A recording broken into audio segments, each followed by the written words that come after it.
an offense for them into NBA players even. What's the secret, guys? I mean, I don't know if the whole secret is. You have to ask Coach Beeline on that, but I think part of it is just the attitude of the kids, families they come from, good personalities, positive people that won't bring anything bad to the team. And I think it shows. You got a great bunch of guys here, and we all just come together. What did you see from Aubrey today?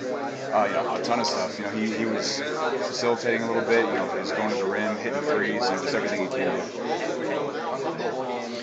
Talk about will this be your last game against Illinois? Are you going to play next year? Are you going to sit up for next year? I don't know. I've said my family and friends ask the same thing, and I want to give them an answer, but I really don't know. I think my mentality right now is just know what your options are. I think you'll know better after the season, obviously.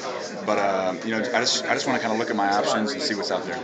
And one of the options would be to go to a different school and play. Do you have any particular kind of degree that you would like to earn? I think it depends on what schools are looking. If it comes down to that, I think I'd have to kind of put everything into account. Put it all in the pot with the academics, the basketball, the system, what fits in, the head coach, and all that. But I really don't know. I think there's so many variables right now. It's tough for me to even gauge.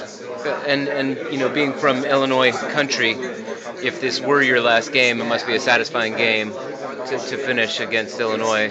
Yeah, it's always, I have so many, friends and family. 95% of my family went to Illinois, so I've kind of gradually got them over the fence to root for Michigan a little bit, or me in some cases.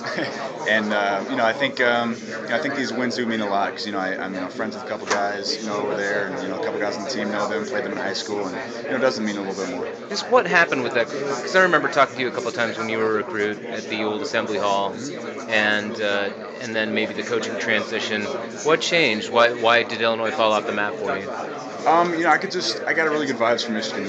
When I came in, I met all the guys, got a great group of guys. Coach Weber was there when he was recruiting me, and he was a little bit of hot water at the time. And I came up to Michigan, I could tell good things were going to happen. They were building a new facility, got good recruits coming in, and I just kind of got a good vibe from them. And I was kind of right on that. Things did happen, and it just turned out really well. Cool. And tell me about one last question about Myers and your sister. Yeah. What's up with that? Getting married in August. Yeah, it's crazy. Have my first sibling getting married. It's kind of tough to wrap your mind around, but it's great. Yeah, one-on-one between you and him. Who wins? One-on-one between me and Myers? I don't know. It depends. Never played him. I need to, though. I'm not sure. I might be able to get him. All right. Thanks, man. Yeah, sure. Pick and roll game.